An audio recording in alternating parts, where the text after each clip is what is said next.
I want to read you guys something about time management. So we're not going to really debrief on those. Like we're going to let the regionals kind of look through that. Our follow-up on that will just be us kind of understanding of what we've either gave you some good ideas. Honestly, if we've given you bad direction with time management, like that would be one of the worst things we could do, or how you go about evaluating time. Idle hands cannot always be used in the best case. And so I will say that from what we can know about as many of you guys at times is that the guys and girls that have a good hold on time management, or like know how to attack each day, like winning every hour, have significant upside, because there's only so much time in one day. So I want to read you guys something basic kind of on time management, and I'll ask you guys some questions. It's kind of about people and processes, and a little bit on time management. But people who are solely focused on the end result don't have a process they have faith in. As such, they concentrate more on trying to control the outcome, like pushing for what they want rather than managing the process. So just summarizing that in a different way, it's that it's not about selling a job that you're like really intentional with. Like that's a byproduct of like managing your process and your time. But if you think about the best way to improve your results, or to even find that extra 1 out of 10, a lot of that just starts with the process that you trust in. But like it says, you're not concentrating on like that next estimate or that next customer, right? It's a process up until that point that they're just a part of the process in and of itself. So I'll read that one more time. People who are solely focused on the end result, selling a job, don't have a process they have faith in, because they get very frustrated when you don't sell it because you don't believe in your process. As such, they concentrate more on trying to control the outcome, pushing for what they want rather than managing the process. In addition, when you look at your daily schedule, does it outline the specific and measurable tasks and activities you need to engage with that will move towards your goal? So, like, it's one thing to understand it, but it's one thing, another thing to act on it. When you look at your daily schedule, which you guys all did, does it outline the specific and measurable tasks and activities you need to engage that will move you towards your goal? A lot of times, some of the issues you have with callbacks and follow-ups is actually a byproduct of potentially bad time management. Man, I will get to that callback on my way home, right? And you know what? They're not going to answer. They're at dinner, right? And so there's this process and buildup of your process that, your daily schedule doesn't outline it. Like, you have to commit to either certain times during the day. There's some really good people in this room that can tell you, like, if you need to put it off, it comes to bite you in the butt. So, cool. So on the follow-up piece of things, I wrote down here, if you wait for it to come to you, it will never get sold. It's kind of what I was talking about earlier. Like, if you wait for it to call you back, like, very likely. The term I want to put in your head right now is the word relevant, okay? You are very convenient during that estimate, right? But people that come after you are actually going to be very convenient as well. You have to match your convenience that you actually lose as soon as you leave an estimate, because like it's inconvenient to call you or follow up or like just to interact with you. Like fundamentally, like it's inconvenient because you're taking someone's time. So staying relevant through the process is one of the things I just want to kind of tap into here now. And no matter where your skill set is or comfortability, this next few things you can do almost anonymously in a way that gives you a ton of confidence as you interact with your team or your customers. So when I say relevant, does anybody know what that means? Like, you do an estimate, you've left their house, you've gathered information, like their life is going to continue on. They're going to wake up the next day, life is going to go on, they're going to go to work, take their kids. The project is still going to be there. Does anybody have any initial reaction to when I say staying relevant, or like care to share what they think that means? So, stay present. Hold on. Go ahead. No, I just heard a lot at once. So. Sorry, yeah, stay present in their timelines. Stay present in their timelines. Yep, I agree. It's fresh in their mind. When should you follow up? There is no right answer, and through our process, we are not going to say like, do it this way. I think it eliminates the, ingenuity of like what you guys would do. Every customer is different. But I want to propose a couple ideas to you just to stay relevant. So every day after that estimate, you lose relevancy, like fact, right? It's kind of like having a leaky tire. Like, you can put air in it, you came out with a quote, but it's going to lose air little by little. When you're not relevant, it's a lot easier to either not respond to you or for you to lose out on that deal. So controlling your relevancy is one of the few things that you will get to do in this company that you have control over. Controls versus non-controllables. So I want to give you guys a couple ideas to stay relevant that will actually help basically make these what I call deposit text or deposit information to homeowners to stay relevant. I personally am a next day callback guy, okay? There's chances are someone's coming after you or 2 days later. That person that comes after you, especially that next day, is a lot more convenient to homeowner. If you're the second of third quotes and that customer's only getting 3, that customer can really make a decision at that third quote, right? Can they not? Like, you come out there, they'd love you, but I gotta wait on Bob's Concrete coming out tomorrow, okay? Well, Bob's Concrete is really close to your price. He actually puts together a quote, and he's the owner, and he knows a lot about concrete. Been doing it for 15 years. How relevant are you at this point in that real life scenario to Bob's Concrete?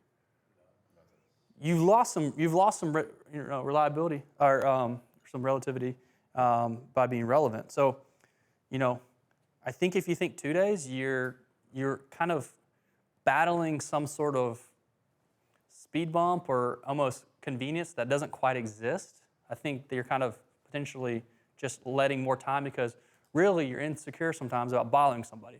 First of all, very, very rarely will you ever over bother somebody that will lose you a job, okay? I can't think of maybe one time that it's ever happened to me, and I was a pretty bothersome son of a gun. But if that ever happens to you, I'm not using you because you followed up too much, first of all, they're never going to use you anyways. They just told you that because you've honestly bothered them. But that is like, Justin's probably going to love to hear that. Like, honestly, like, they didn't use me because I followed up too much. Like, now, there's being, like, reckless with that, but, like, you want to be able to make deposit text to them. Like, add value, okay?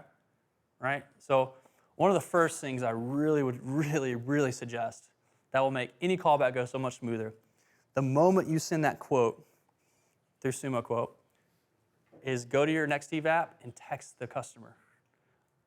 You can assume that they have the quote. You can say it. Like, I like to know that there's a way to contact this person. I don't know how many of you guys ever made a callback and be like, hey, like, how's it going? Like, good. Yeah, you want to work with me? Hey, I never got that quote. Well, I sent it to you. Well, it's probably in my spam. Like, I got to see that first, right? Like, you lose so much momentum on a callback when they don't have the quote, okay? It's probably the easiest control you can do. A little courtesy text, hey, David, this is Hunter from Madewell Concrete. I just sent you that quote. Please check your inbox/spam. Please confirm you received it. You're not trying to sell the job. You're just making sure that you don't have this, well, I didn't get the quote, or where is it? Honestly, Ty, I'll tell you, the SDRs get a lot of calls from like, hey, like, never got that quote from so-and-so. You're like, oh, I sent it. Oh, I got the email wrong, right? Or, oh, I was in spam, or like, oh, I didn't see it, send it again. Like, I'm just asking you guys to, like, never let that be a situation because you literally take no assumption. You control every piece of the puzzle of, like, please, like, just text the customer. It takes 10 seconds. It will save you guys a ton of hassle. Also, you guys committed to high standards, so customers are going to want to get your quotes right away. You look really, really on top of your game when you get them their quote the same day. Strongly encourage that. Never go to bed without that quote being in their hands, unless it's, like, super complicated, okay? So, one of the things that I like on the next day after an estimate, I like to wake up in that morning and put deposits, emotional positive deposits, into the customers that I met with yesterday. Okay? I'm not worried about my estimates coming out the day. I'm going to handle that. I don't know what's to come from those, but I do know what I've already done and estimated. I have a pipeline. If you don't manage HubSpot well, it's going to be really challenging to do this. But really, you got 2 people to think about the next day, immediately. One of the best ways to build credibility with your customers, but even if you gather a bunch of information, is to actually humanize that follow-up through a text message. An email if they don't have it. I'm not a big fan of emails for follow-up. Emails, people can delete it very quickly. It's not personal as much anymore. Email, people get inundated with stuff. Text messages are still very personal. Like, most of our grandmas have a cell phone that they text with now. So if that doesn't show you kind of how the world's changing, that is. Every one of you guys should have 2 or 3 good screenshots. Like, make it look like a screen, or it is a screenshot, but like make it appear as a screenshot. That is in your phone. That is your revolving referral or reference sheet. Wake up the next day. Hey, David, pleasure meeting you yesterday. Just want to let you know here's 2 customers that we recently completed their job. Here's what they said about us. Just want to let you know that I plan for you to be taken care of same as them. Like, how cool would it be to bridge that gap of being relevant, because the moment you leave there, you start falling. Deposit tech, you bring you back up, right? It's like putting air back in the tire, okay? If you don't know how to get screenshots of good reviews, we can definitely help you get it. There's a great review, I forget what location, I think it's actually in Raleigh, where we totally screwed up this job, okay? The customer left a terrible review. We came out, fixed it, our fault, crew fault, whatever you want to do, but it was such a great review. The customer said, like, this is an amazing company. They screwed things up. I wasn't happy they made it right. She couldn't have been a bigger fan of us. That review, if I was, and I think any of you guys could use it because it's a Madewell concrete review, like, what if part of your conversation, that text, was like, hey, by the way, I've sent you a review for a customer that we didn't do a great job on, but we made things right. Just want to let you know that's the kind of company we are. Like, everybody can read good reviews, but what if there's that salvage review that, like, hey, like, I know that, you know, you're getting other quotes, but this customer, you know, unfortunately, like, things didn't go as planned, but we made that customer happy. So, you know, you can use the same 2 or 3 review screenshots for the entire year. It's not timestamped, but they're customers in your area. A lot of them mention your guys' name. So the way you stay relevant can sometimes be a much more uncontrollable, because it's really hard to continue not to respond. He might just go, thanks. You're not looking for that. You're just looking for that person to get it. They might not respond at all. Most of you won't do that. Those that do, I promise you it's going to make that callback easier. Like, again, working towards that controllable. It's a great idea now. Again, this is a safe room. It's a good idea. You won't argue with me, but you'll either have, well, I don't know how to get reviews, or like they don't mention my name, and like you're overthinking, it just doesn't happen. So I would just encourage you guys to think that way of like how you stay relevant, okay? Sending that text message to make they get it. That next morning, you're focused on the day, actually look in the rearview mirror briefly.